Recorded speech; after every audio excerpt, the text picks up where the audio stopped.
कक्षा 12 फिजिक्स में आज हम देखेंगे परस्पर संपर्क में रखे दो पतले लेंसों की संयुक्त फोकस दूरी का व्यंजक। परस्पर संपर्क में रखे दो पतले लेंस की संयुक्त फोकस दूरी का व्यंजक।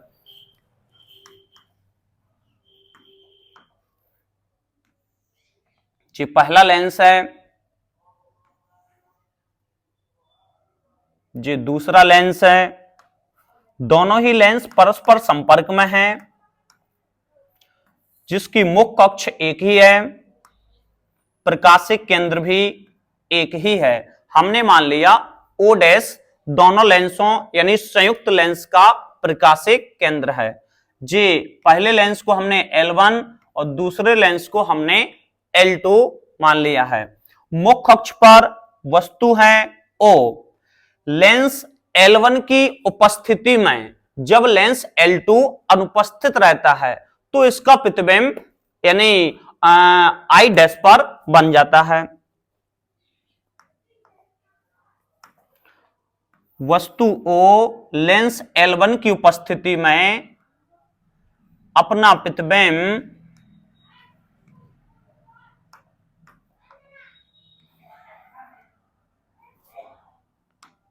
L1 की उपस्थिति में प्रतिबिंब किस पर बनता है? I डैश पर।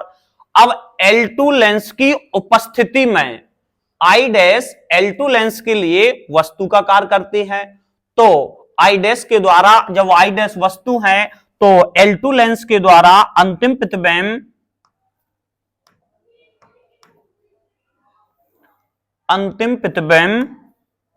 I पर बनता है।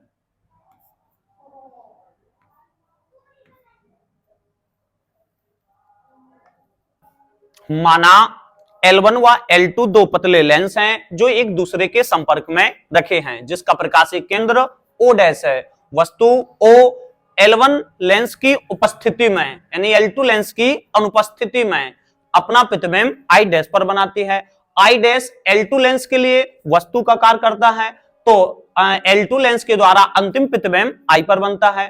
तो संयुक्त लेंस की फोकस यानी संयुक्त लेंस की फोकस दूरी का हमें क्या निकालना है? व्यंजक। तो इसके लिए हम दोनों लेंसों का प्रकाशिक केंद्र O डैश है, तो वस्तु O का अंतिम प्रतिबिंब किस पर आता है? I पर। तो हम मान लेंगे माना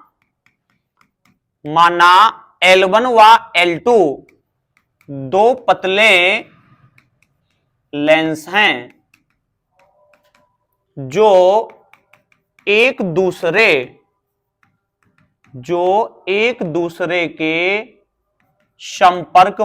जो एक दूसरे के संपर्क में रखे हैं, जिसका प्रकाशिक केंद्र O डैश है। माना L1 व L2 दो पतले लेंस हैं जो एक दूसरे के संपर्क में रखे हैं और जिस दोनों लेंसों का प्रकाशिक केंद्र O डैश है। हमने मान लिया कि माना L1 लेंस की उपस्थिति में वस्तु O का प्रतिबिंब काय पर बनता है? I डैश पर, और दोनों लेंसों की मुख्य अक्ष एक ही है। तो माना L1 व L2 दो पतले लेंस हैं जो एक दूसरे के संपर्क में रखे हैं, जिसका प्रकाशिक केंद्र O डैश है व मुख्य अक्ष एक ही है। माना मुख्य अक्ष पर वस्तु O स्थित है, तब लेंस L1 की उपस्थिति में जब L2 लेंस की अनुपस्थिति होती है तो प्रतिबिंब किस पर बनता है? I डैश पर। तो लेंस L1 की उपस्थिति में L2 लेंस की अनुपस्थिति में L2 लेंस की अनुपस्थिति में वस्तु O का प्रतिबिंब आई डैश पर बनता है। अब L2 लेंस की उपस्थिति में, अभी L2 लेंस क्या था, अनुपस्थित, प्रतिबिंब किस पर बना, आई डैश पर। तो यदि L2 लेंस उपस्थित है तो L2 लेंस की उपस्थिति में आई डैश इसके लिए किसका कार्य करेगा, वस्तु का।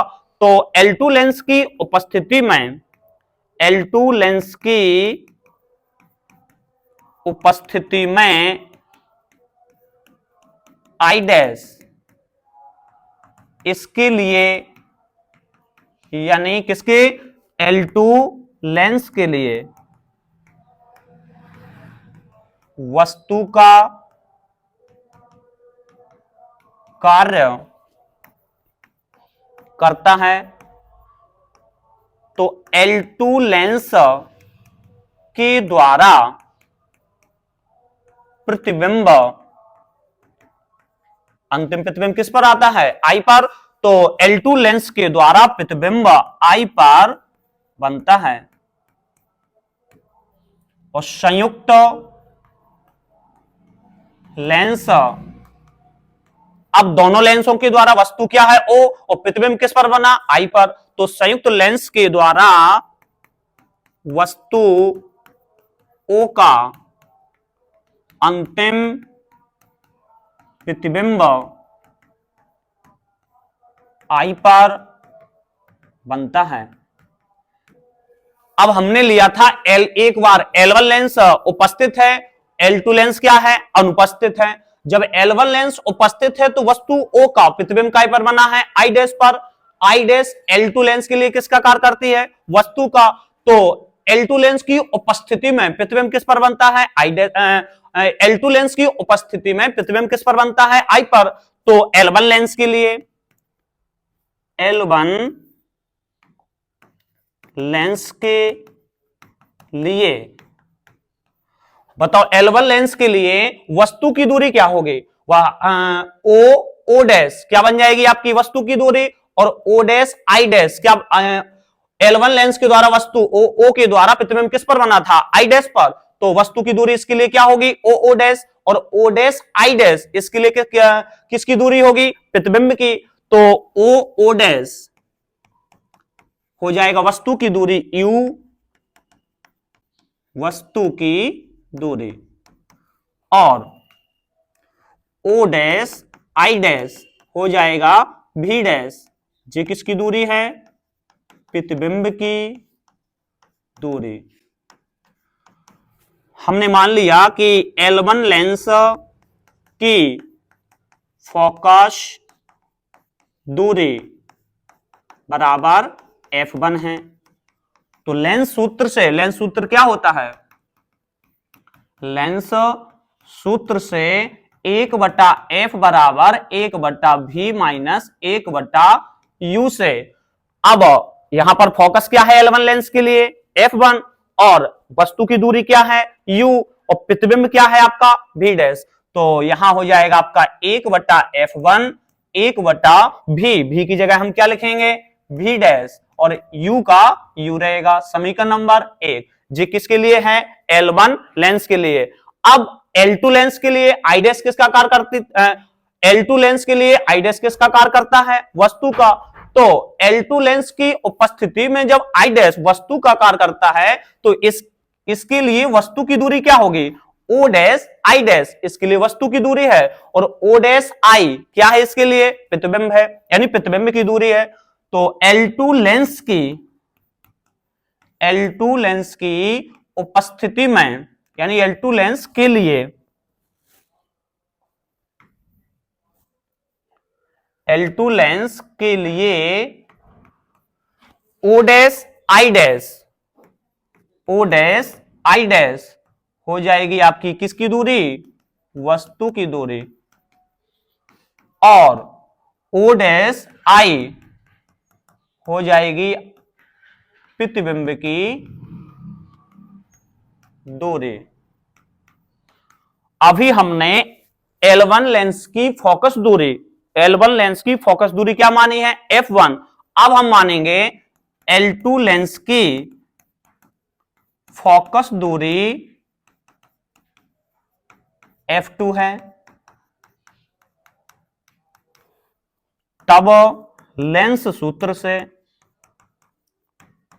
1/f बराबर 1/v माइनस 1/u से। अब फोकस क्या है आपका F2, यहां हो जाएगा 1/f2 और अंतिम प्रतिबिंब आपका क्या है v, और वस्तु की दूरी है यहां पर v डैश। समीकरण नंबर 2 से देख लें, माना L1 व L2 दो पतले लेंस हैं जो एक दूसरे के संपर्क में रखे हैं। लेंस L1 के जिसका प्रकाशिक केंद्र O डैश है और मुख्य अक्ष एक ही है। अब L2 लेंस की अनुपस्थिति में, L1 लेंस की उपस्थिति में, तो L1 लेंस की उपस्थिति में वस्तु O का प्रतिबिंब किस पर आता है? I डैश पर। I डैश L2 लेंस के लिए किसका कार्य करती है? वस्तु का। तो L2 लेंस के लिए I डैश वस्तु का कार्य करता है और अंतिम प्रतिबिंब इसका I पर बनता है। तो माना L1 व L2 दो पतले लेंस हैं जो एक दूसरे के संपर्क में रखे हैं, जिसका प्रकाशिक केंद्र O डैश है, वह मुख्य अक्ष एक ही है। माना मुख्य अक्ष पर वस्तु क्या है? O है। तब लेंस L1 की उपस्थिति में L2 लेंस की क्या रहेगी? अनुपस्थिति। L2 लेंस की अनुपस्थिति में वस्तु O का प्रतिबिंब I डैश पर बनता है और L2 लेंस की उपस्थिति में I डैश इसके लिए किसका कार्य करता है? वस्तु का। तो L2 लेंस के द्वारा वस्तु का प्रतिबिंब किस पर बनता है? I पर संयुक्त लेंस के द्वारा वस्तु क्या है? O, और प्रतिबिंब किस पर बना? I पर। तो एक बार L1 लेंस के लिए और एक बार L2 लेंस के लिए। तो L1 लेंस के लिए वस्तु की दूरी क्या है? O डैश, यानी वस्तु की दूरी हो जाएगी U, और O dash I dash. L1 lens के लिए क्या है? प्रतिबिंब की दूरी, तो प्रतिबिंब की दूरी क्या हो जाएगी? V dash. L1 लेंस की फोकस दूरी हमने मान ली F1 है, तो लेंस सूत्र से लेंस सूत्र लगाएंगे। आपका वहां फोकस F है, आप फोकस क्या रखेंगे? F1। तो यहाँ F1 आ जाएगा। यहाँ प्रतिबिंब हमारा क्या बना है? V dash. हम प्रतिबिंब की जगह क्या लिखेंगे? V dash. वस्तु की दूरी U रहेगी। जे L1 लेंस के लिए है, सेम हम किस लेंस के लिए लिखेंगे? L2 लेंस के लिए। तो L2 लेंस के लिए वस्तु की दूरी क्या हो जाएगी? O डैश I डैश वस्तु की दूरी है और O डैश I किसकी दूरी है? प्रतिबिंब की दूरी है। तो L2 लेंस की फोकस दूरी हमने मान ली F2 है। तब भी लेंस सूत्र से समीकरण नंबर कितना बना? 2 पर संयुक्त लेंस, यहां देखो हमने लिखा है कि संयुक्त लेंस के द्वारा वस्तु O का प्रतिबिंब किस पर आता है? I पर। तो संयुक्त लेंस के लिए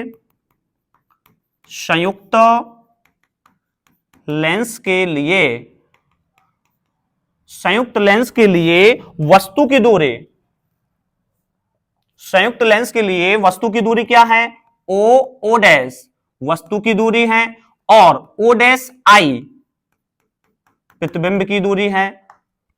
हमने मान लिया कि माना संयुक्त लेंस की फोकस दूरी कैपिटल F है, तब लेंस सूत्र 1/f बराबर 1/v माइनस 1/u से 1/f बराबर 1/v माइनस 1/u से 1 क्या हो जाएगा? यहां पर कैपिटल F, फोकस आपने क्या माना? Capital F।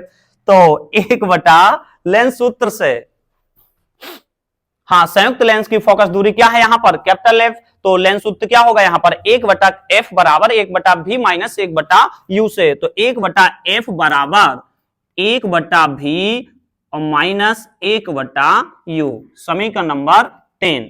अब हम समीकरण 1 और प्लस समीकरण 2, 1 व 2 को जोड़ देंगे। समीकरण 1 क्या है? 1/f1 प्लस 1 क्या आ जाएगा? F2 1/f2 बराबर इस साइड देखो 1/v dash minus 1/u plus यहां पर बताएं समीकरण number 2 1/v minus 1/v dash. So 1/v dash से 1/v डैश क्या होगा? कट जाएगा। तो 1/v आपका प्लस का है और 1/u किसका है? माइनस का है। 1/f1 प्लस 1/f2 समीकरण नंबर 4। आप समीकरण 3 व 4 को देखें। समीकरण 3 में 1 बटे कैपिटल F बराबर है 1 बटा V माइनस 1 बटा U, और इसमें देखें 4 में 1 बटे F1 प्लस 1 बटा F2 किसके बराबर है 1 बटे V माइनस 1 बटा U के। तो समीकरण 3 व 4 से 1 बटे कैपिटल F किसके बराबर होगा 1 बटे F1 प्लस 1 बटे F2 के। इसका एलसीएम कितना आएगा F1 व F2। F1 कैंसिल होगा तो F2 बचेगा, F2 कैंसिल होगा तो F1 बचेगा 1 बटा F। तो F बराबर क्या होगा F1 F2 बटे F1 प्लस F2, और ये क्या है संयुक्त लेंस की फोकस दूरी का व्यंजक। वीडियो अच्छा लगा हो तो शेयर एंड कमेंट जरूर करें।